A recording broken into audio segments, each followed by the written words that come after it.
Well 8 CBSE के food production and management chapter में आज हम डील करेंगे मेनली फूड प्रोडक्शन सेक्शन और इसके साथ ही इस कंप्लीट चैप्टर का आपको पार्ट 1 और पार्ट 2 में एक्सप्लेनेशन मिल जाएगा। आपसे ये रिक्वेस्ट रहेगा, ये आपके लिए तभी बेनिफिशियल होने वाला है अगर आपको इन सभी सेशंस को अटेंड करने हैं तो प्लीज़ नोटबुक और पेन लेकर बैठिए।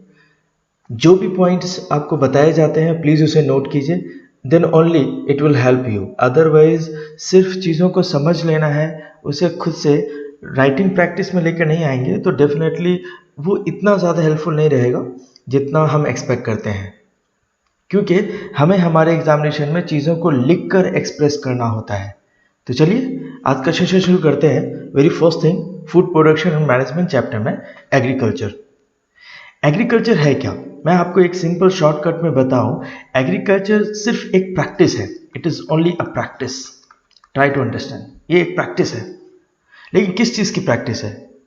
अगर आप इसे देखेंगे सिंपली, ये एक ग्रोइंग ऑफ क्रॉप्स। अगर आप एक क्रॉप्स को एक लार्ज फील्ड में ग्रो कर रहे हैं, ठीक है, आप क्रॉप्स को लार्ज फील्ड में ग्रो कर रहे हैं, so this practice is only termed as agriculture. Hope so आप हमारी बातों को समझ रहे हैं। तो जो चीज़ें हमने बताया है कि सिर्फ एक बड़े से फील्ड में, ठीक है, एक बड़े से रीजन में अगर आपने वहाँ पर क्रॉप्स को ग्रो कर रहे हैं एक लार्ज स्केल पे, then that is only agriculture. So how to define agriculture? It is the practice और you can say the process of growing growing crops, simple, crops on a large scale. मतलब आप अपने garden में नहीं करेंगे ऐसा कुछ, क्लियर? अगर गार्डन में अगर आप कर पा रहे तो लार्ज स्केल नहीं होगा, है ना? Is called agriculture. Try to understand. So the process of growing crops on a large scale is called agriculture. कितना easy है ना इसको डिफाइन करना। चलिए ऐसे ही नेक्स्ट टर्म को समझते चलते हैं, हम हर एक चीज़ क्लियर करेंगे थोड़ा अंडरस्टैंड करते हुए। चलिए नेक्स्ट लेवल पे आते हैं हम।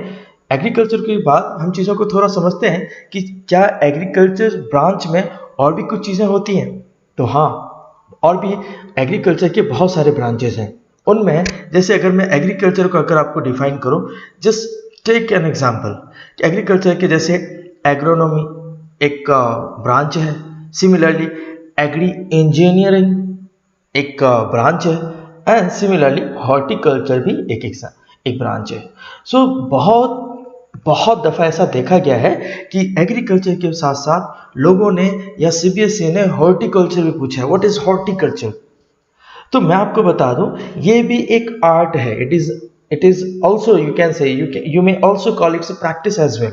आप इसे प्रैक्टिस भी बोल सकते हो, कोई प्रॉब्लम नहीं है। सो हॉर्टिकल्चर क्या है बेटा? ये भी तो कल्चर है। So what is horticulture? You can say it is an art of growing fruits, vegetable and ornamental plants, but not on a large scale. Clear? It's called agriculture. So simply how to define? You can say this one is what beta? This one is your agriculture. So here you can get this is the one of the branch. This is the one of the branch of the agriculture. Suppose कि ये आपकी tree जो है पूरी की पूरी agriculture है और इसका एक ब्रांच जो है हॉर्टिकल्चर है। तो how to define? You can say it is a branch of agriculture. अगर आप अपने डेफिनेशन को बहुत ब्यूटीफुली एक्सप्लेन करेंगे, छोटे प्रिसाइज डेफिनेशन में अगर आपने वो सारी चीज़ें बता दी जो कि आपके एक एग्जामिनर को एक्सपेक्ट रहता है आंसर से, अगर वो उनका एक्सपेक्टेशन मीट कर जाता है तो definitely you are deserving a full marks out of marks. So that is what I am trying to do here. So it is a branch of agriculture in which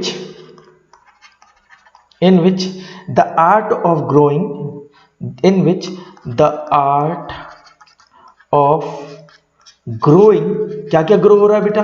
growing fruits, flower and ornamental plants. Let me make it clear. Yeah, it's ornamental plants enhanced. That's simple. Simple.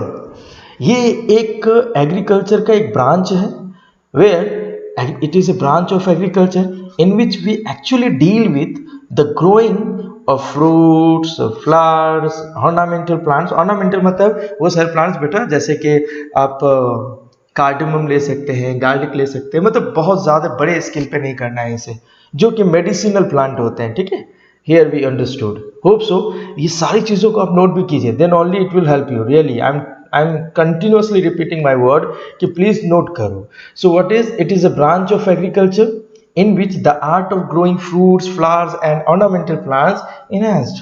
Simple. Now let's come to the next point. Well, it is about India.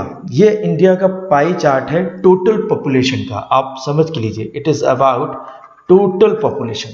अगर मैं India की total population को बेटा divide कर दूं, कुछ नहीं, मैं बस आपको इन पॉपुलेशन में सिर्फ एग्रीकल्चर की वैल्यू बता रहा हूं. एग्रीकल्चर की क्लियर. Try to understand.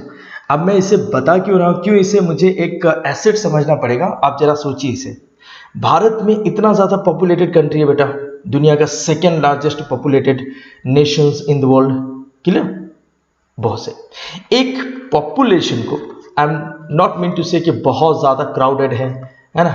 एक पॉपुलेशन को क्या चाहिए होता है बेटा, एक्चुअली सर्वाइवल नीड क्या है. सर्वाइवल नीड जो बेटा फूड है एंड, लेकिन शेल्टर एक सर्वाइवल नीड नहीं है. फिर भी मैं एक एग्जांपल देता हूं, जैसे कि रेनी सीजन वगैरह में थोड़ा ये सर्वाइवल नीड के कैटेगरीज में आ जाता है, लेकिन not all like food. At least food is the primary. क्यों? क्योंकि सर्वाइवल नीड में आप बोलेंगे सर, आपके माइंड में हो रहा होगा कि सर जिंदा रहने के लिए तो एयर और वाटर भी चाहिए. तो मैं आपको बता दूं बेटा, एयर और वाटर नेचुरली फ्री स्टेट में इंसानों को मिल रहा है. एयर एटमॉस्फेयर से, वाटर रिसोर्सेज से. क्या इंसान अगर इसके लिए एक हफ्ते तक काम नहीं करेगा तो भी मिलेगा उसे, एयर और वाटर मिलेगा. लेकिन क्वेश्चन है कि क्या फूड के लिए कुछ ना कुछ तो करना ही पड़ेगा, कुछ ना कुछ काम करना ही पड़ेगा, जैसे हमारे पेरेंट्स करते हैं सिमिलरली. तो क्वेश्चन ये कि ये फूड का इंडिया में रिसोर्स क्या है. इंडिया में रिसोर्स क्या है? एग्रीकल्चर. Exactly, agriculture. और भी छोटे मोटे बड़े कल्चर हैं, लेकिन अगर इस ह्यूज डिमांड को देखा जाए तो ये एग्रीकल्चर रिसोर्सेस है. तो ये जानना पड़ेगा कि इंडिया की जो 100% पॉपुलेशन है वो किधर बिजी है. अगर आप नोट करेंगे तो इंडिया की जो 30% पॉपुलेशन है बेटा, वो 30%, आई सेड 30% पॉपुलेशन जो है वो नॉन एग्रीकल्चर सेक्टर में है, नॉन एग्री. लेकिन पूरी पॉपुलेशन का एक बहुत बड़ा हिस्सा, आई मीन टू से 70% एग्रीकल्चर में है. जरा सोचिए, इट इज अबाउट 70%. सो कभी कंपटीशन में क्वेश्चन आ जाता है, what is the percentile of the Indian population that they are busy in with agriculture. So there you have to take your answer. Exactly it is 70%.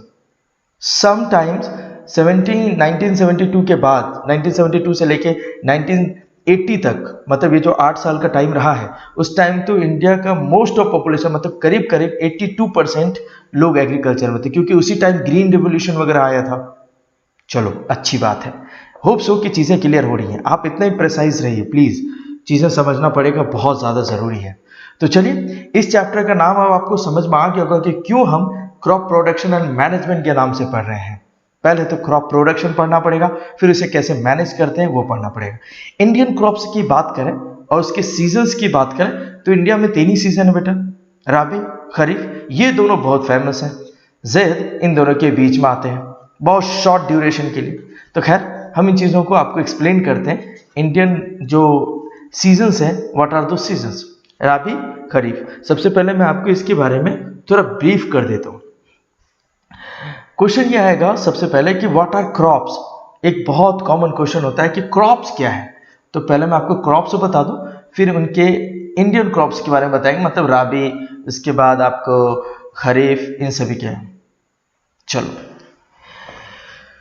Crops को define करने के लिए you can say the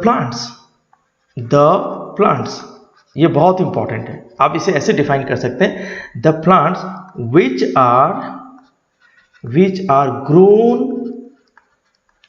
are grown और simply you can say which are grown by man in large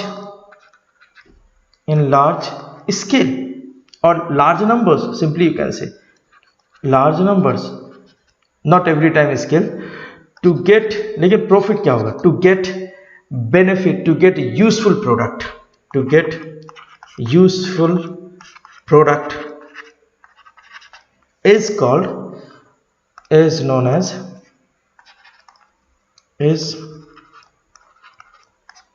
known as crops। बेटा crops और crop plant भी कह सकते हैं, इसे कोई प्रॉब्लम नहीं है। मैं आपको एक चीज़ बहुत क्लियर करना चाहता हूँ, यूं ही हम मतलब एग्रीकल्चर में या किसी फील्ड में जाके काम नहीं करते, या कोई भी किसान काम नहीं करता है, कोई भी फार्मर्स काम नहीं करते। जाहिर सी बात है उनका कुछ एक्सपेक्टेशन होता है, expectation here I mean to say कि कुछ तो भी यूजफुल प्रोडक्ट मिलेगा। अगर कोई ये सोचे कि नहीं कुछ नहीं मिलेगा तो काम करेगा, बिल्कुल नहीं। सो ये जो ग्रोइंग है, ये जो बहुत अलग अलग वैरायटीज के प्लांट्स, वैरायटीज में क्यों बोल रहा हूँ, आप चीज़ों को समझिए।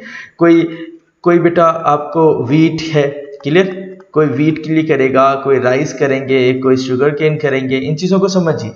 So the various you can say the plants और the various plants which are grown by a man in large number to get useful product is known as crops। very beautiful, easy है ना, समझा जा सकता है, note कर लीजिए। हम नेक्स्ट टॉपिक पे आते हैं कि I was talking about season, we were dealing with the season, so come to the point। Cropping pattern India में, मैं बेटा इंडिया लेवल की बात कर रहा हूँ। क्यों? इंडिया थोड़ा बहुत कोस्टल रीजन में है, वो भी इंडिया का सदर्न पार्ट और नदर्न पार्ट बहुत ही डाइवर्स, यहाँ पर भी वेदर में बहुत ज़्यादा चेंजेस हैं। तो आप इन चीज़ों, तो due to change in the climate condition that we are using different types of crops in different seasons. So come to the point. सबसे पहले मैं आपको राबी है ना, ये जो राबी है इसे ब्रीफ करते हैं। अगर आप इसके सीजन का टाइम लेंगे तो ये यूजुअली विंटर में है, clear, grown in the winter, that is very important. बच्चों को याद नहीं रहता है कि राबी विंटर में होगा कि खरीफ विंटर में होगा, ये बहुत बड़ा कंफ्यूजन रहता है, क्लियर, ये बहुत बड़ा है। मैं आपको बता देता हूँ, बहुत ईजी है ना। विंटर में लगाया हुआ चीज़ है, मतलब इसे दिसंबर और जनवरी में लगाया जाता है। चीज़ों को समझो, बहुत इंपॉर्टेंट है। यूजुअली इसे अक्टूबर और नवंबर में लगाया गया हो और हार्वेस्ट कर लिया जाता है इन the month of March April. You harvest मतलब रिमूव कर लेना, है ना। तो आप ये कह सकते हैं कि इसे कब लगाया जाता है, विंटर में, अक्टूबर या फिर नवंबर मंथ ले लीजिए, और उसे हार्वेस्ट कर लिया जाता है इन द मंथ ऑफ मार्च और अप्रैल में। तो समझ में आ रहा है आपको? हाँ, तो क्वेश्चन ये कि जिस प्लांट को हम विंटर में लगाते हैं तो उसे कैसे कंफ्यूजन को दूर करेंगे कि ये राबी जो है विंटर में लगाया जाता है। तो आप देखिए राबी में सिर्फ 4 लेटर है। राबी मतलब ठंड से ये मतलब श्रिंक कर गया है, सिकुड़ गया है, तो 4 हो गया, ठीक है। मैं बस एक लर्निंग टिप्स दे रहा हूँ और nothing more.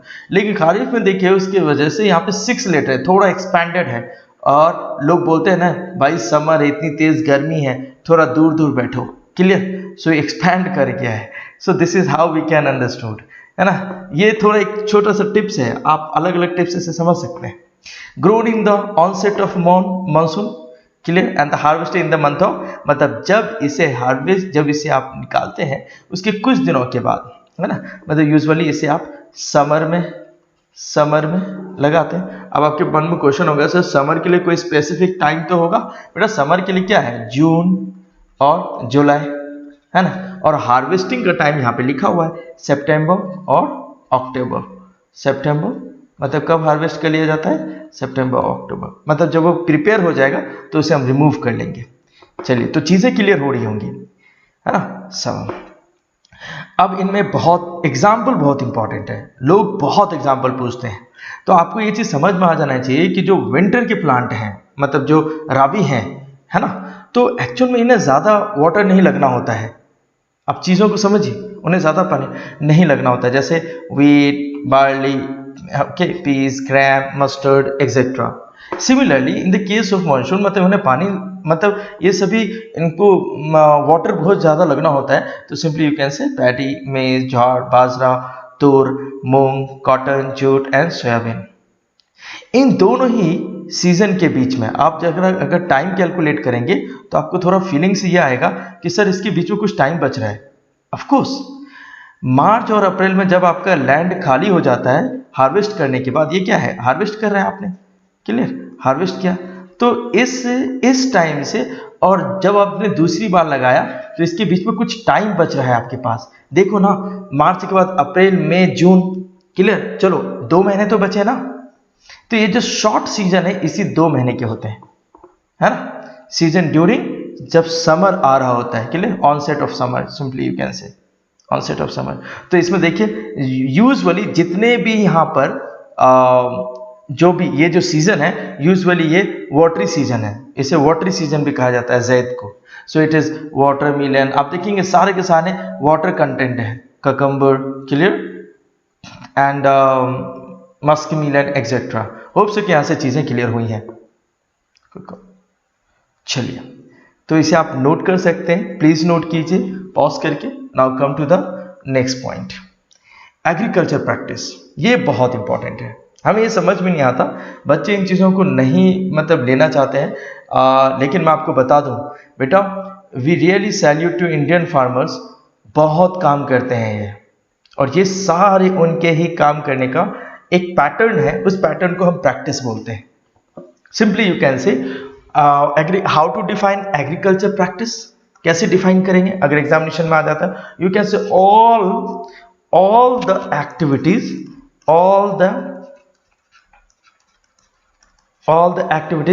which are all the activities, बेटा मत भूलना, या एक्टिविटीज का मतलब है कि ये जितने एग्रीकल्चर एक्टिविटीज हैं which are involved in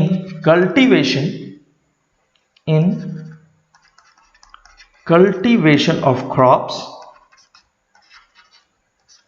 समझ के लो, बहुत इंपॉर्टेंट, क्रॉप्स कहां से बेटा, फ्रॉम सोइंग से, है ना, फ्रॉम सोइंग टू हार्वेस्टिंग, है ना, to harvesting, try to understand, to harvesting are known as agriculture practice. तो ये नोट कीजिए, बहुत इंपॉर्टेंट है।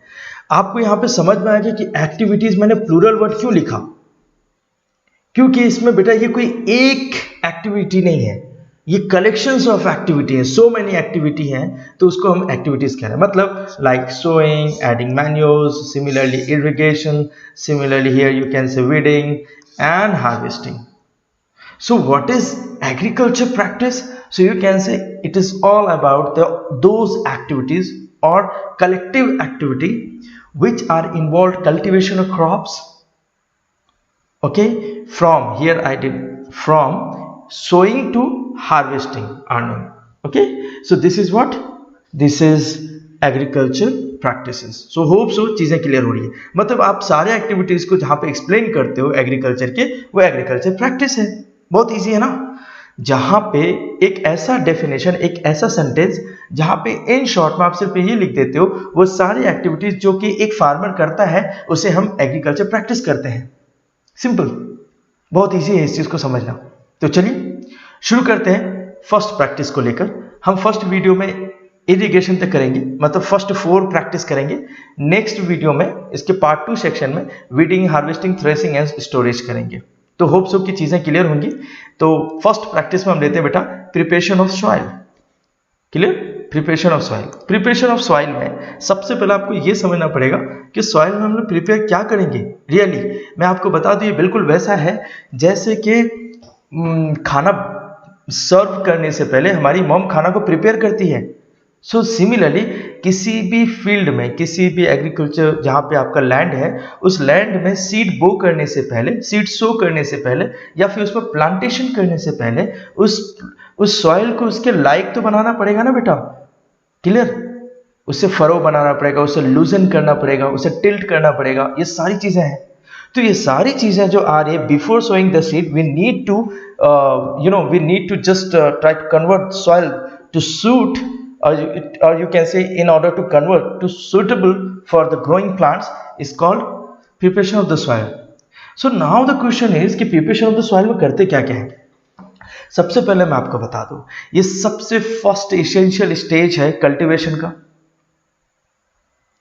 अब ये जो प्रिपरेशन ऑफ सॉइल है इसमें बहुत सारी चीजें हैं, लाइक प्लगिंग है, मैं आपको बता देता हूं, लाइक प्लगिंग है, ये जो अभी जो हम मॉडर्न ट्रैक्टर यूज करते हैं वो प्लग ही तो कर रहे हैं, प्लगिंग एंड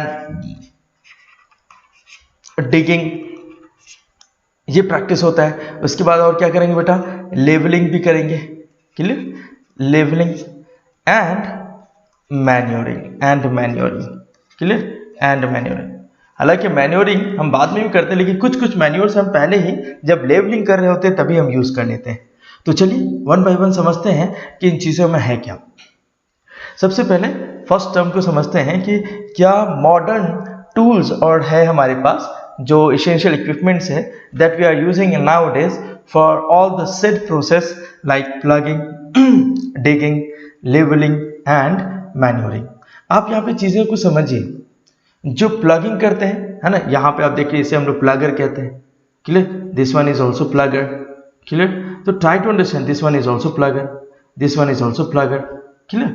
और जो लेवलर है ये है आपकी लेवलर, मैं इसे डबल एरो से दिखा देता हूँ, this is leveller, this one is also leveller, मतलब जो लेवल करता हो ग्राउंड को, दैट सिंपल, तो उसे लेवलर कहते हैं सिंपली। पहले भी बहुत सारे टूल्स यूज हुआ करते थे, क्लियर, लाइक आप देख सकते हैं यहाँ पे हो है, क्लियर, सीजल है, so many things are there. अब कम टू द पॉइंट कि कोई आपसे ये नहीं पूछेगा, सबसे पहले हमें ये देखना पड़ेगा कि प्रिपरेशन ऑफ सॉइल किस लेवल पे कैसे करना है। तो as I told you, plugging and digging, as you can see here, यहाँ पे प्लगिंग हो रहा है। So what is plugging, you can say the process, ये बहुत इंपॉर्टेंट है, ये क्वेश्चन आता है कि व्हाट इज प्लगिंग, तो मैं आपको एक्सप्लेन कर देता हूं। द प्रोसेस, ये बहुत इंपॉर्टेंट है बेटा, नोट करना, द प्रोसेस, ये एक प्रोसेस है। अब क्वेश्चन है कि सर किस चीज का प्रोसेस है, तो आप खुद देखो ना यहाँ पे क्या क्या हो रहा है, सॉइल को आप लूज कर रहे हो, क्या कर रहे हो बेटा, लूज कर रहे हो, जो सॉइल जो एक दूसरे से करीब आ गए थे, है ना, आप उसे क्या कर रहे हैं, लूज कर रहे हैं, ड्यू टू ड्राइनेस वो लूज हो जाते हैं, है ना, और उसे क्या कर रहे हो, टर्न कर रहे हो, है ना, सॉइल लूजनिंग और टर्निंग, एंड लिख लो, है ना, और एंड टर्निंग अप। तो सिंपली आप क्या लिखेंगे, द प्रोसेस, समझ के लेना बेटा, the process of loosening and turning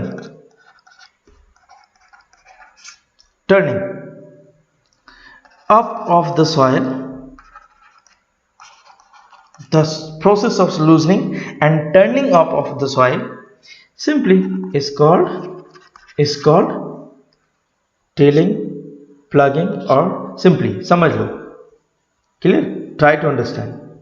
थोड़ा डिगिंग डिफरेंस है, लेकिन ठीक है, आपसे प्लगिंग पूछा जाता है या फिर आपसे ये पूछा जाता है कि टिलिंग, ये प्लगिंग क्या होता है, इज कॉल्ड प्लगिंग, या फिर आपसे ये पूछा जाएगा, इसी का दूसरा नाम है बेटा, इसे हम कहते हैं and tilling as well. Tilling में भी वही करते हैं, सॉइल को लूज करते हैं, उसे टर्न अप करते हैं। So what is the definition of the plugging, so here you may take a pause, note it down there and try to repeat just in your brain, close your eyes and think about what we do actually in plugging. So there you have to write your answer. In this process actually we are using modern techniques like tractor, okay, and we are using and what is the purpose of doing plugging in the ground. So there you have to write the process of loosening and turning of the soil is called plugging. That's simple. इसे iron plug से use किया जाता है, इसमें iron plug से use किए जाते हैं। पहले मतलब जब हम अर्ली स्टेज में, जब मॉडर्न साइंस नहीं आया था, तो उससे पहले लोग वुडन प्लग भी यूज करते थे। अब क्वेश्चन है कि sir what is levelling, clear, so try to understand. अभी आप देखो कि लेवलिंग में क्यों करने की जरूरत है, तो बेटा क्या होता है, मैंने आपको क्या बताया था, सॉइल को टर्न और लूज करने की क्या जरूरत है, क्योंकि सॉइल हमारे ड्राइड है ना, क्या है, ड्राइड सॉइल है, एकदम बहुत ड्राइड है क्लियर। तो जब ड्राइड सॉइल को जब आप प्लग करोगे तो ऐसे ऐसे बड़े बड़े क्रम्स में स्प्लिट हो जाएगा, ऐसे बड़े बड़े क्रम्स में स्प्लिट हो जाएंगे, समझ के लीजिए। तो मेरा क्वेश्चन ये है कि क्या इसे हम लोग क्या बोलते हैं बेटा, क्रम्स, क्लियर, इसे हम क्या बोलते हैं, क्रम्स। एकदम जो बिग और बिग मड पीसेस हैं इसे हम क्रम्स बोलते हैं। तो क्वेश्चन ये कि क्या इन क्रम्स में सीड अंदर जाएंगे, बिल्कुल नहीं।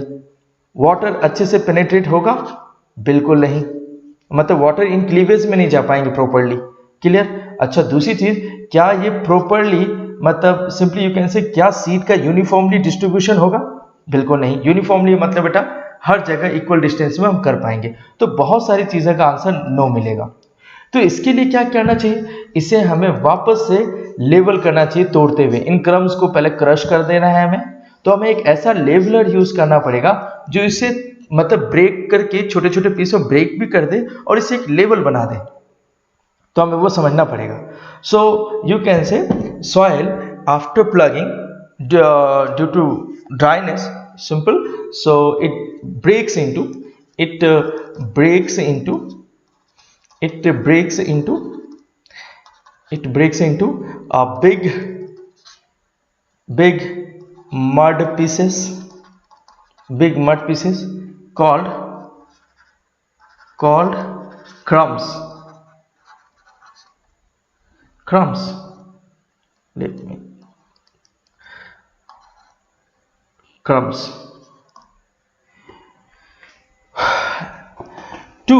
For uniform distribution of water, seeds, and to level the ground, we are using leveler, and the whole process comes under the leveling. So here we can say. So now come to the next process about the preparation of soil. Here what we have to do. So what we do actually in preparation of soil, we turn the soil and loosen it. Second, roots penetrate deep into the soil, exactly, that's why leveler, as I told you. And the third one, it helps in the growth of microbes and earthworms, क्योंकि बेटा जब आप soil को turn करते हो तो वो soil loose हो जाते हैं और लूजन सॉइल के बीच में स्पेस हो जाता है, तो उन स्पेस में जो माइक्रोब्स होते हैं जो कि हमारे प्लांट के लिए हेल्पफुल होते हैं, ठीक है, उनका ग्रोथ बढ़ जाता है। तो वही तो एज अ मतलब ह्यूमस की तरह वर्क करते हैं, क्लियर, डिकम्पोजिशन में एज अ डिकम्पोजर काम करते हैं, लाइक अर्थवर्म्स एंड ऑल। सो बहुत इंपॉर्टेंट है। अब ओल्ड ट्रेडिशन मेथड में हम हो वगैरह यूज करते हैं, क्लियर, इट्स अ वुडन हो, सॉरी ये आपका इसे हम लोग कहते हैं हैंडल या एक्सल भी कह सकते हैं। तो दिस वन इज मेटल हो, क्लियर, यूजुअली स्टील यूज किए जाते हैं, तो आप समझ लीजिए। Now come to the one of the, यहाँ पे पहले ओल्ड ट्रेडिशन में बेटा आपको वुडन भी यूज किया जाता था, वुडन हो भी यूज किए जाते थे, इन चीज़ों को समझिए। लेकिन ठीक है, इतनी चीज़ें क्लियर होने के बाद अब क्वेश्चन है कि प्लगिंग टूल्स कितने हैं। तो देखिए, एक तो प्लग है जो आपको यहाँ पे एकदम शार्प दिख रहा है ना, plug, and similarly this one is plug, है ना, बहुत ज़्यादा शार्प होते हैं, क्लियर। एंड सिमिलरली क्या होता है, ये जो हैंडल होता है यहाँ पे से हम में से कोई इसे ऊपर से प्रेस कर रहा होता है और कोई दूसरा इसे अपनी तरफ खींच रहा होता है, तो इस तरह ये सॉइल प्लग होते हैं। यहाँ पे हो, ये थोड़ा इतना ज़्यादा ब्रॉड नहीं होता, एक्चुअल में थोड़ा नैरो होता है, थोड़ा नैरो होते हैं बेटा, नैरो होते हैं, और फिर कोई अपनी तरफ, तो यूजुअली हम लोग गार्डन वगैरह में अभी भी यूज़ करते हैं इसे हो। And cultivator every one of us are very, I think हम सभी बहुत अच्छे से जानते हैं। ये एक मॉडर्न साइंस का एक अच्छा एग्जांपल है कि वी आर यूजिंग कल्टिवेटर, मतलब शॉर्ट टाइम में आप बहुत बड़े फील्ड को मतलब लूज कर सकते हो, प्लग कर सकते हो, क्लियर। यहां से हमारा फर्स्ट पोर्शन क्लियर होता है, मतलब preparation of the soil clear होता है। Come to the next point about sowing, clear, about sowing. Try to understand what we have to deal with. Here sowing it means what? Sowing of the seed. Simple, it's a very easy to understand कि sowing है क्या, simple, it is what, it is the process, simply you can say the process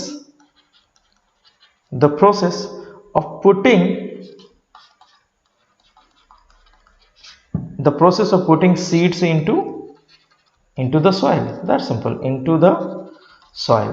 याद रखना बेटा, ये जितनी भी चीजें पढ़ा रहे हैं एक स्टेज के बाद ही दूसरा स्टेज होगा। आप देखिए ना, सॉइल आपको दिख भी रहा है कि यहाँ पे प्लग हो चुका है, और जो प्लग्ड सॉइल है जो प्लग्ड सॉइल है आप देखिए वो लेवल भी हो चुके हैं, वो लेवल्ड भी हो चुके हैं, अब जाके सोइंग हो रहा है। सो सोइंग क्या है, सिंपल है, ये जो है सीड्स को हमें ग्राउंड में डालना is what, it is a sowing, that simple. लेकिन पहले से लेके अभी तक में सोइंग की कुछ टेक्निक से चेंजेस हुए हैं, उसके कुछ मेथड से बदले हैं। तो मेथड्स ऑफ सोइंग क्या है आपको थोड़ा, अच्छा, सो करने से पहले हमें ये भी समझ लेना चाहिए कि जो सीड्स हम ले जा रहे हैं क्या ये हेल्दी सीड्स हैं। तो कैसे आइडेंटिफाई करेंगे कि एक सीड्स जो है वो हेल्दी है कि नहीं, simply just take a beaker, उसमें आप कुछ इस लेवल तक आप वाटर लीजिए, मतलब मोर देन हाफ, आप उसमें सीड्स पोर कीजिए, सीड्स पोर कीजिए, क्लियर, वो सारे सीड्स पोर कीजिए, ठीक है।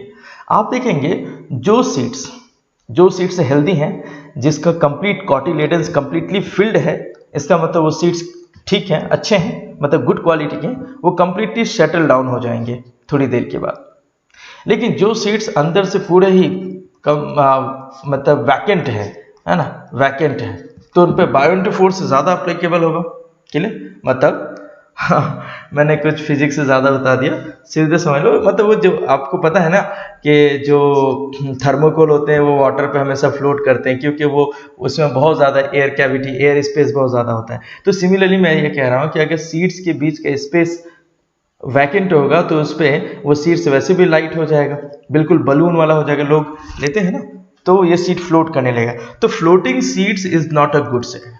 तो समटाइम्स हम लोग इसे सेपरेशन में यूज कर सकते हैं, ऊपर से सेपरेट कर लेंगे इसे, जो नीचे रहेगा वो हमारा गुड सीड है। तो this is how we can actually filter good seeds from the okay bad seeds, that simple.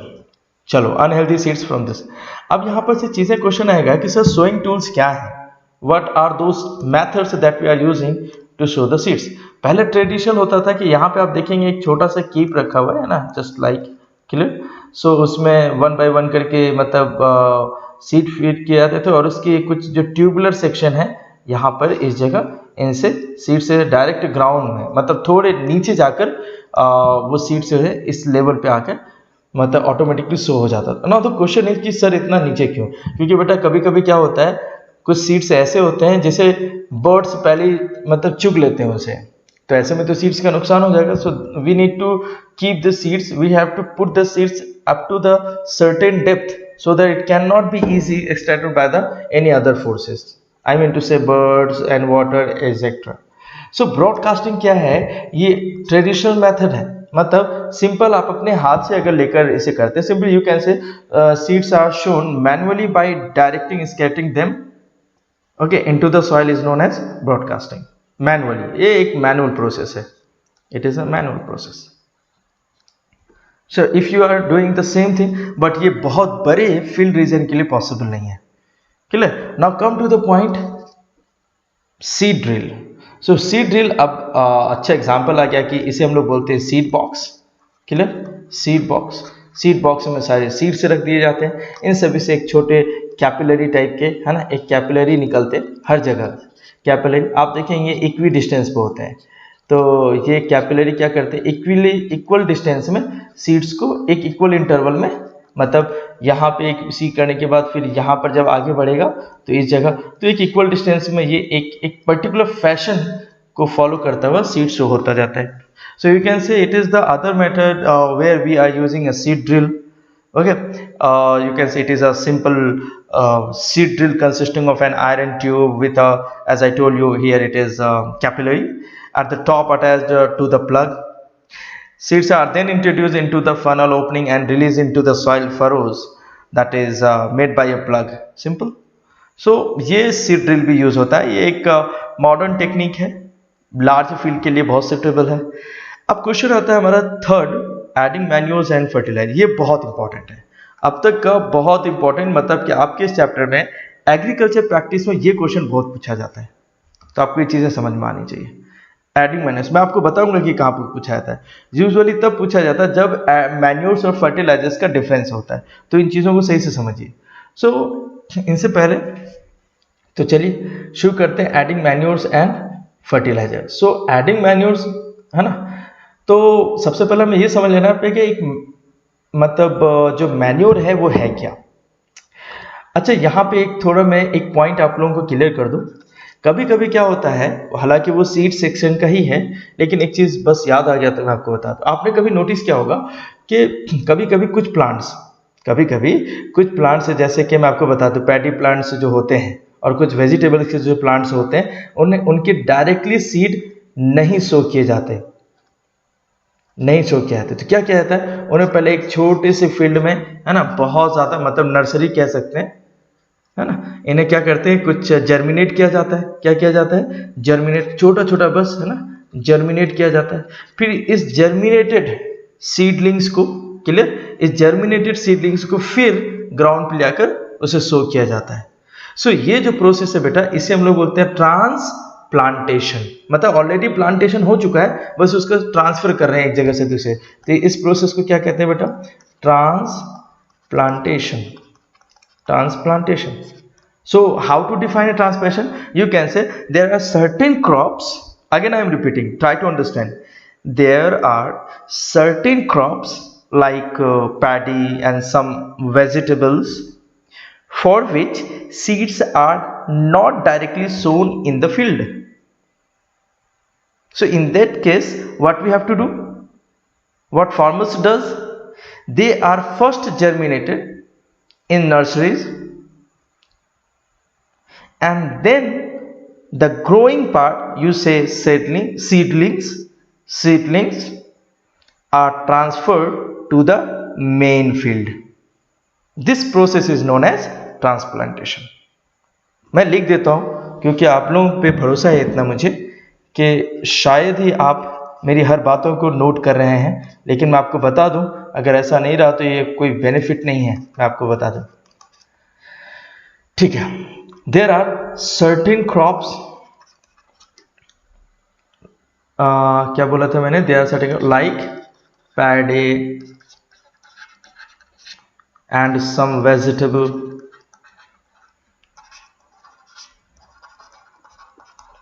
vegetables for which seeds are, समझ के लेना बेटा, seeds are not directly shown in the field,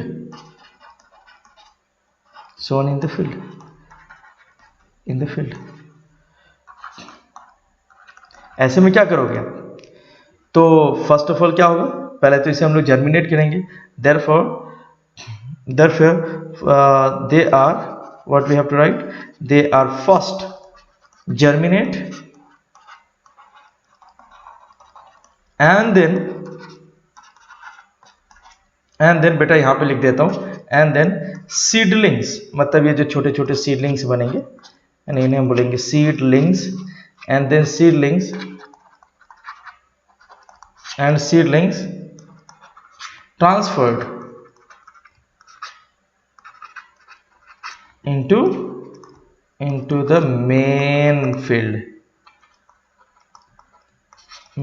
is called बेटा transplantation. लिख लो, is called transplantation. Hope so की चीजें clear हो रही हैं। अब क्वेश्चन, अब मैं आपको यहाँ पे मैन्योर डिफाइन कर रहा हूँ, clear. So what is manure, सबसे पहले हमें ये समझना पड़ेगा। सो मैन्योर की अगर मैं तारीफ करूं तो मैन्योर जो है बेटा, सबसे पहले आप मैन्योर पढ़ो, फिर आपको चीजें समझ में आएंगी कि मैन्योर के बाद है क्या। एक मैन्योर क्या है, ये एक नेचुरल है, ऑर्गेनिक सब्सटेंसेस है, मतलब समझ के लो, इट इज व्हाट, एक तो ये नेचुरल सोर्स है, इसमें कुछ भी केमिकल कनेक्शंस नहीं है, क्लियर, नेचुरल। उसके बाद आप इसे कह सकते हो ऑर्गेनिक भी है, क्लियर, क्योंकि ये काउ डंग, किचन वेस्ट वगैरह से, क्लियर, किचन वेस्ट मतलब मैं ग्रीन वेजिटेबल्स की बात कर रहा हूँ, और नेचुरल ऑर्गेनिक सब्सटेंस है, you can say. So what is manure, it is a natural और organic substances, it is a natural and organic substances obtained by the decomposition, बेटा कौन डिकम्पोजिशन करेगा, जाहिर सी बात है माइक्रोब्स करेंगे, है ना, जो डिकम्पोजर होते हैं। Decomposition of animal waste and plant residue, है ना, and plant residue, simple residues. So what is a manure? A manure is a natural organic substances obtained by the decomposition by animal waste and plant residues. ये क्या है बेटा? इसे ही तो हम कहते हैं मैन्योर्स. एक्चुअल में प्लांट्स को जो भी ग्रोइंग प्लांट्स हैं उन्हें मैन्योर्स देना बहुत ज़्यादा ज़रूरी है. मतलब उसे भी न्यूट्रिएंट तो चाहिए बेटा. हम जो न्यूट्रिशन प्रोसेस करते हैं उसमें हम क्या किस बात का ख्याल रखते हैं? मॉम और डैड वो इन बातों का ख्याल रखते हैं कि प्रॉपर विटामिन जा रहा हो. मतलब एक बैलेंस डाइट का ध्यान रखते हैं कि उसमें आपके बैलेंस डाइट हम किसे कहते हैं बेटा? जिसमें सारी चीज़ें एक बैलेंस्ड क्वांटिटी में हो. बैलेंस डाइट DIET है ना, बैलेंस डाइट. क्या सोचते हैं हम लोग? उसमें प्रोटीन्स हो, विटामिन्स हो, मिनरल्स हो, फैट हो, कार्बोहाइड्रेट हो, एवरीथिंग, सभी टाइप की विटामिन्स हो, everything must be there. In the same way plants को भी फर्टिलाइजर होता है. प्लांट्स की भी न्यूट्रिएंट्स की हैं, उसकी भी न्यूट्रिएंट्स के रिक्वायरमेंट है. लेकिन द क्वेश्चन इज कि जिस तरह हमें चाहिए होता है ग्रो करने के लिए बहुत सारे न्यूट्रिएंट्स है ना, इसी तरह प्लांट्स की भी तो जरूरतें हैं. सही समझा आपने. तो उन ज़रूरत को दो तरीके से पूरा किया जाता है. या तो मैन्योर की तरीके से जो कि एक कंप्लीटली नेचुरल रिसोर्सेस है, और दूसरा है फर्टिलाइजर जो कि पूरा केमिकल मेथड है. तो पहले हम मैन्योर को समझेंगे, और मैन्योर को हमने यहाँ पे समझ लिया है कि ये नेचुरल ऑर्गेनिक सब्सटेंसेस है. That simple. मैन्योर को हमने यहाँ पे 3 पार्ट में कैटेगराइज किया है. Farm yard. फार्म यार्ड क्या है बेटा? आप देखेंगे इसमें कैटल डंक है. क्लियर? तो आप इन चीज़ों को समझिए. इसमें क्या होते हैं? कैटल डंग, ये भी डिकम्पोज हुए हैं, बट क्या है? कैटल डंग है, यूरिन है. क्लियर? उसके बाद आपके स्ट्रॉ होंगे है ना, स्ट्रॉ है, लीव्स हैं, एक्सेट्रा. जो भी फार्म वेस्ट है, सीधी सी बात कैसे. कंपोस्ट क्या होता है बेटा? ये usually decomposition of dead plants है ना, dead plants and animal waste. Simple. Dead plants, मैं यहाँ पे प्लांट्स बना देता हूँ, आपको समझ में आ जाएगा. Dead plants and animal waste, मतलब काउ डंग की बात कर रहे हैं, एनिमल वेस्ट से बनता है.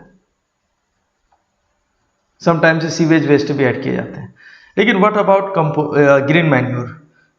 बेटा ग्रीन मैन्योर की अपनी एक क्वालिटी है. हालांकि भारत में प्रैक्टिस में बहुत कम है, लेकिन ठीक है. लोग क्या करते हैं, कुछ समय के लिए जब आपका फील्ड, जब आपका ग्राउंड वैकेंट रहता है, उस पर कुछ भी मतलब कोई सीजन नहीं चल रहा होता है, तो उस टाइम क्या करते हैं लोग, एक ऐसा क्रॉप से उस पर ग्रो करते हैं जो कि बहुत फास्ट ग्रो करता है, और ग्रो करने के बाद फिर उसे कट करके उसी लैंड पे छोड़ देते हैं ताकि वो डिकम्पोज होके एज अ मैन्योर में कन्वर्ट हो जाए. तो simply you can say what is green manure? You can say it is formed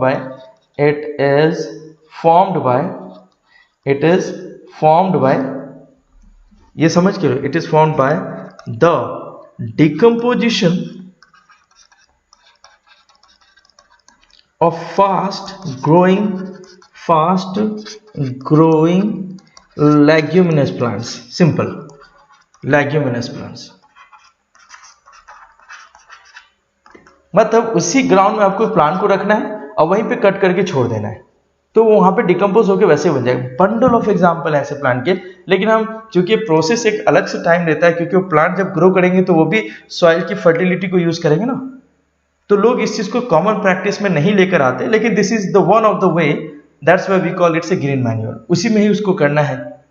सो इसमें क्या होगा, जैसे कुछ प्लांट्स हैं, जैसे आप यहाँ पे देख रहे हैं, क्रोटेलैरिया, जंस, कॉपी, ओके, सेस्बैनिया रोस्ट्रेटा, सेस्बैनिया एक्चुअली, और क्लस्टर बीन. अगर आप इंडियन लैंग्वेज में कुछ एग्जाम्पल लेंगे तो जहाँ तक मुझे याद है तो लोग गौर बहुत यूज़ करते हैं. Guar and another example is hemp. Guar and hemp green manure के लिए कहीं कहीं पे यूज़ किया जाता है. मेनली आपको मैं बता दूं, भारत के नदर्न पार्ट में है ना, गौर एंड हेम्प लोग कुछ यूज़ करते हैं शुगर केन से पहले. होप सो यहाँ तक चीज़ें क्लियर हुई हैं. अब हम आते हैं फर्टिलाइजर को डील करने के लिए. समझ के लेना, ये बहुत इंपॉर्टेंट. फिर बाद में हम इसके इनके बीच में डिफरेंशिएट करेंगे कि what are the basic difference. अच्छा, मोस्ट इंपॉर्टेंट कि बेटा जिस तरह हमारी ज़रूरत है इस तरह प्लांट्स की भी ज़रूरत है, इस तरह प्लांट्स की भी ज़रूरत है. मैं न्यूट्रिएंट्स की बात कर रहा हूँ है ना. तो प्लांट्स में न्यूट्रिएंट्स बेटा 2 टाइप के होते हैं. ये बहुत इंपॉर्टेंट है, नोट करते चलना. एक तो होता है बेटा माइक्रो न्यूट्रिएंट्स, जो कि प्लांट्स को बहुत कम क्वांटिटी में लग रहा होता है, और दूसरे हैं मैक्रो न्यूट्रिएंट जो कि प्लांट को ज़्यादा क्वांटिटी में लग रहा होता है। तो बेटा माइक्रो क्वांटिटी में मैग्नीज वगैरह हैं, ठीक है, यहाँ पर ये बहुत है। टोटल न्यूट्रिएंट्स में बेटा 16 है प्लांट के, ठीक है, उनमें से जो मोस्ट ऑफ 13 जो हैं, ऑलमोस्ट 13 जो माइक्रो में आते हैं, यहाँ पे बस आई यूज हुआ है, here we can identify, and this one is macro, a use हुआ है। तो स्पेशली इसमें 3 बहुत फेमस हैं, तो 13 + 3 become 16, so these 3 are, let me tell you, nitrogen, phosphorus, potassium. मतलब मैंने यहाँ पे सिंबल लिखा है पोटेशियम का, मतलब इसका लैटिन नेम जो है बेटा वो कैलियम है। तो nitrogen for N, phosphorus for P and potassium for K, मतलब कैलियम। सो NPK जो है बेटा वो प्लांट को बहुत ज़्यादा चाहिए होता है। तो मैक्रोन्यूट्रिएंट्स, इसी डिमांड, इसी ज़रूरत, इसी नीड को पूरा करने के लिए जब आपका सॉइल इनफ फर्टाइल नहीं होता, मतलब उसके अंदर वो कैपेसिटी कहीं ना कहीं लूज हो जाती है, तो हम उसे केमिकली सर्व करते हैं, तो उसे हम क्या बोलते हैं, फर्टिलाइजर। सो फर्टिलाइजर किसी नेचुरल प्रोसेस से नहीं है, ये कोई नेचुरल रिसोर्सेस नहीं है, ये केमिकल है, इंडस्ट्रियल है। So you can say what is a fertilizers. So let me tell you how to define fertilizer. A fertilizer is a man-made inorganic compound. What? It is a man-made, not organic, inorganic compound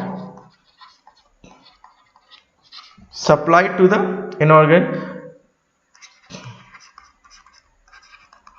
समझ के लो बेटा, supplies specific nutrients, मतलब किसी soil में अगर phosphorus की कमी है तो हम वैसे फास्फोरिक फर्टिलाइजर देंगे। इसमें चॉइसेस बहुत अच्छे हैं, मैं आपको बताऊंगा। न्यूट्रिएंट्स टू द सॉइल, मैं आपको बताता हूँ यहाँ पे मैंने एक स्पेसिफिक वर्ड क्यों लिखा है। देखो ह्यूमस में ये ऑप्शन नहीं है, मतलब मैन्योर्स जो हमने पढ़ा है उसमें ये चॉइसेस नहीं है, उसमें बेटा ये चॉइसेस नहीं है, लेकिन फर्टिलाइजर में चॉइसेस है। सपोज कि अगर आपके गार्डन में ये जो आपका जो सॉइल है अगर उसमें नाइट्रोजन कम है तो आप नाइट्रोजन वाले फर्टिलाइजर यूज कर लो, चॉइसेस हैं इसमें। लेकिन जब आप मैन्योर यूज करोगे तो उसमें चॉइसेस नहीं कि किसी चीज को कम कर लो, किसी चीज को ज्यादा कर लो, ऐसा। सो होप सो चीजें आप समझ रहे हैं, प्लीज नोट भी करते चलें। तो सबसे इंपॉर्टेंट है कि डेफिनेशन, ये difference between the fertilisers and manures. So very first as you can see here, so मैंने बहुत सारे दिए हैं, बहुत इजी हैं, लेकिन ये एग्जामिनेशन पॉइंट ऑफ व्यू से बहुत इंपॉर्टेंट, इस वजह से मैंने आपसे उस टाइम कहा था कि डबल स्टार में इसे नोट करना, मैन्योर्स है। So manure it means what, it is a natural substances formed from dead and decaying organic matter, animal waste, cow dung and plant residues, etc. On the other hand, salts of organic compound जिसे हम लोग inorganic बोलते हैं, they are produced in factories, जाहिर सी बात है बेटा man made है, from chemicals, that is very important. Nitrogen, phosphorus, potassium क्या है बेटा, केमिकल्स है, clear. Now contain all the, अब मैन्योर्स की बात करें, it contain all the essential nutrients required for the plants but in small quantity, that is the big trick. They are rich in quantity like NP. आपने देखा होगा इसे पूरी की पूरी एक ट्रॉली, बड़ी सी ट्रॉली लेकर जाती है ना, लेकिन बस इसे एक गनी बैग में रखो, सिंपल, वो लेके जाओ, दैट सिंपल इक्विवेलेंट है। ये बहुत लार्ज क्वांटिटी में।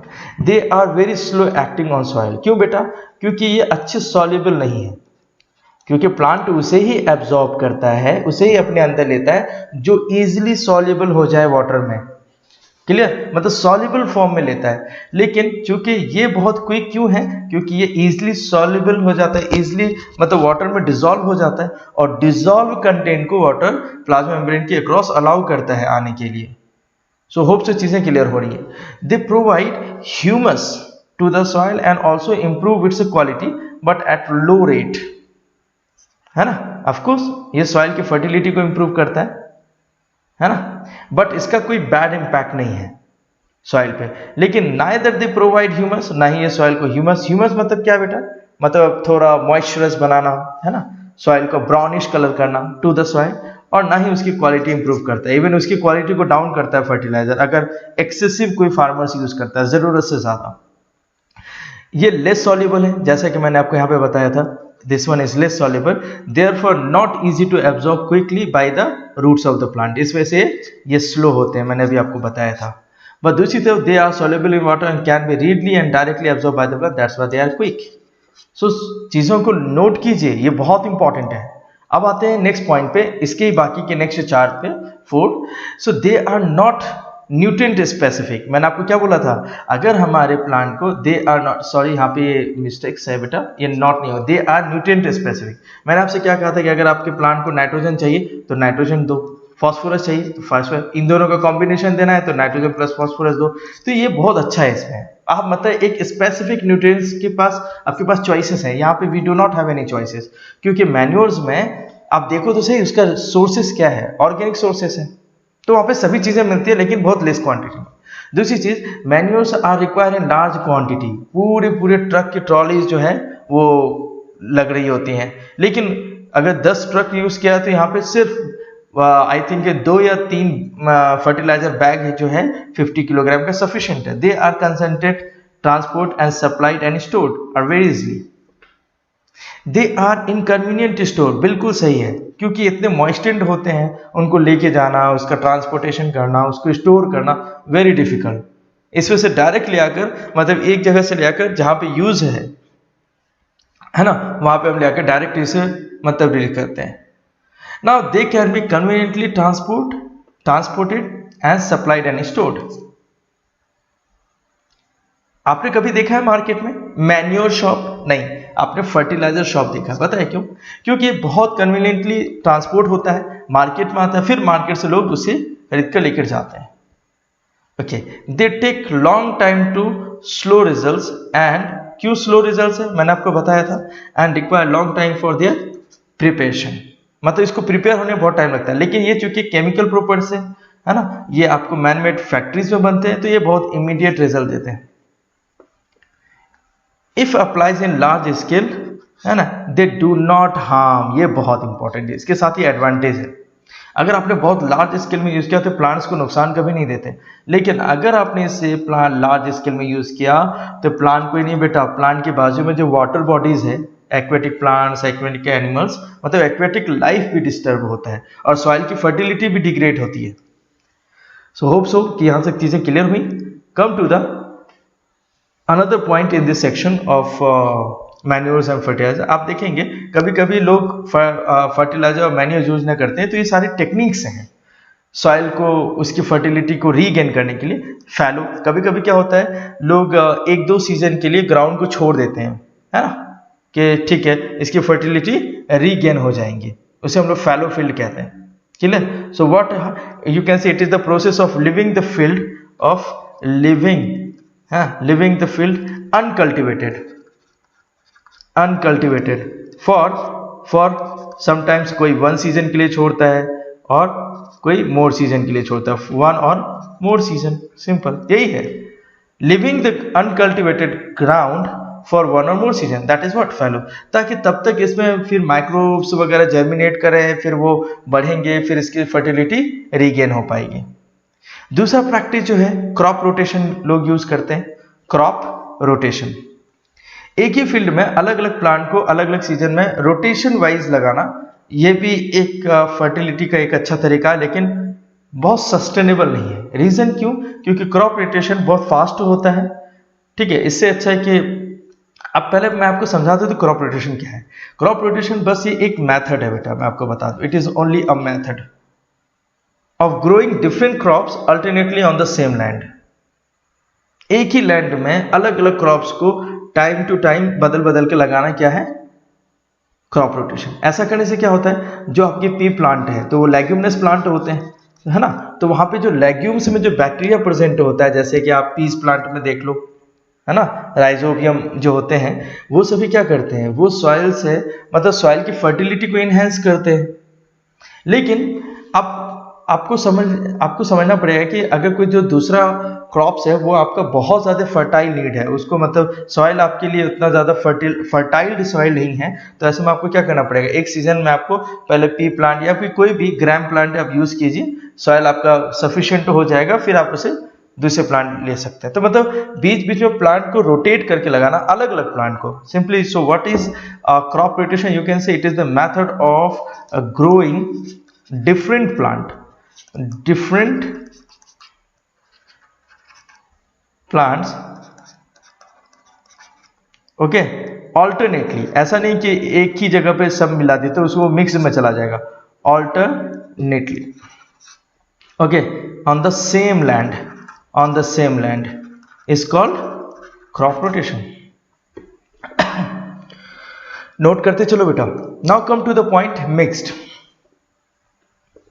Here as you can see कि मिक्स्ड एक पैटर्न है, यहाँ पे भी दो टाइप के क्रॉप्स को मिक्स करके पैटर्न वाइज में लगाया जा रहा है। बस फर्क ये है कि दोनों की हाइट अलग अलग होनी चाहिए, दोनों थोड़ा आगे पीछे लगाया गया, मतलब कोई 10-12 दिन के आगे पीछे में लगाया हो गया, क्लियर। दोनों ही का जो वाटर चैनल है अलग होना चाहिए। तो इस तरह भी यहाँ पे सॉइल की फर्टिलिटी को बैलेंस रखने के लिए मिक्स्ड क्रॉपिंग करते हैं और मल्टीपल क्रॉपिंग करते हैं। मल्टीपल और मिक्स्ड क्रॉपिंग क्वाइट सिमिलर, आप ये कह सकते हैं कि why, because what we do here in this case, we actually grow 2 or more than 2 different types of plants in the same land at the same time, है ना, to only balance the fertility of the soil or dependency of the soil। तो यहां तक अच्छा। हमारा एक section जैसा हमने कहा था इरिगेशन भी रह गया, तो लेट्स कंप्लीट इट। इरिगेशन के बाद पार्ट 2 में हम डिस्कस करेंगे वीडिंग के बाद। तो इरिगेशन आप समझिए इरिगेशन में क्या है। एक्चुअल में इरिगेशन क्या सिंपल है। You can say whenever we put the water, plants needs water for proper growth and development. If we serve the water to the plants, that process is called what? Irrigation. Simple. Irrigation is not a vast term to define itself. Simply, okay, to give the water to for the plants growth and development is said irrigation. अब irrigation की mainly इस subject में आपके लिए discussion है कि how to do and what to do. अगर मैं एक ट्रेडिशनल मेथड की बात करूं तो ट्रेडिशनल मेथड में आपको जो इरिगेशन टेक्निक्स दिखेंगे, धेकली दिख रहा है, क्लियर, धेकली। यहाँ पे आप देख सकते हैं कि एक बड़े से लोड का अरेंजमेंट है, वो नीचे की तरफ जा रहा है, ये अपलिफ्ट हो रहा है, फिर वहीं पर से वाटर को, है ना, रिलीज कर देना है और एक चैनल बनाकर उन वाटर को भेज देना है, क्लियर, ग्राउंड्स में। दूसरा बेटा चेन पेन, है ना, यहाँ पे आप देखेंगे कि पूरा चेन होता है, उस चेन में छोटे छोटे बकेट टाइप के इस तरह लगे होते हैं, इस तरह से अप साइड, है ना, बकेट लगे होते हैं। तो वाटर लेके आता है, फिर वो वाटर यहाँ पे रिलीज करेगा और ये जाएगा। इसी तरह बेटा मोट है, जिसे पुलिस सिस्टम कहा जाता है। मतलब ये तो सिंपली है, ये तो आपने देखा होगा कि हाउ बहुत सारे जो हैं वो पानी यहाँ से इस पुली से वाटर लेते हैं और फिर बाहर लेकर आए और फिर इसे डाल दिया। और ये जो है राहत बहुत पूछा जाता है, लीवर सिस्टम। इसमें क्या किया जाता है, इस ग्राउंड के अंदर ये जो व्हील है ये कंटिन्यूसली रोटेट होता रहे, तो इसे एक अंडरग्राउंड इसे कनेक्शन कर देते हैं, इसके व्हील के कनेक्शन। मतलब यहाँ पर rack and pinion arrangement use होता है। रैक एंड पिनियन बेटा ये गियर अरेंजमेंट है ना, रैक एंड पिनियन अरेंजमेंट। इससे वो जब ये क्लॉकवाइज या एंटी क्लॉकवाइज रोटेट करता रहेगा तो ये भी मूव करते रहेंगे, और जिसकी वजह से मतलब हम कुछ नहीं, मस्कुलर फोर्स को एक अनदर फोर्स से रिप्लेस कर दिया गया है। दूसरे भी टेक्निक्स हैं जो ट्रेडिशनल मेथड से अलग हैं, जैसे आपके स्क्रीन पे जो अभी दिख रहा है, ये एक स्प्रिंकल मेथड है, क्लियर। यहाँ पे क्या हो रहा है, वाटर एक ही जगह पे नहीं होता, लॉन्ग टाइम तक चलता रहता है, water is sprinkled in all direction, clear. But ये टेक्निक में थोड़ा अनइवन डिस्ट्रीब्यूशन होता है और एक्सेस वाटर यूज होता है, बहुत ज़्यादा वाटर का हम सेव नहीं कर पा रहे हैं। ट्रेडिशनल वाटर में, ट्रेडिशनल जितने भी टेक्निक्स हमने आपको इसमें डिस्कस किए, इसमें वेस्टेज ऑफ वाटर बहुत ज़्यादा हो रहा है। मतलब वाटर किसे चाहिए, सॉइल को नहीं, प्लांट को चाहिए। तो यहाँ पे एक्सेसिव वाटर जा रहा है, तो वाटर का लॉस है। वाटर क्या होना चाहिए, कंजर्व होना चाहिए। तो सिमिलरली ट्रेडिशनल मेथड आया जहाँ पे वाटर का स्प्रिंकलिंग, ये बहुत अच्छा था, यहाँ पे वाटर बहुत ज़्यादा सेव हो रहे थे, but it was not a permanent solution. अब तो लोग करते भी हैं, ये भी यूज करते हैं, लेकिन इससे भी अच्छा एक टेक्निक है, दैट इज ड्रिप इरिगेशन। इसमें क्या होता है, वाटर की डायरेक्ट, आप समझ सकेंगे, यहाँ पर मैं आपको थोड़ा बताऊं। यहाँ पे थोड़ा आप देखेंगे, यहाँ पे जो ये वाटर जो है ये ड्रॉप टू ड्रॉप सॉइल के उस पार्ट में आता है जहाँ पे आपका सॉइल का रूट है, क्लियर, जहाँ पे आपके सॉइल के रूट है। तो डायरेक्ट वाटर को इस जगह फीड किया जा रहा है जहाँ पे एक्चुअल में वाटर का नीड है। चलो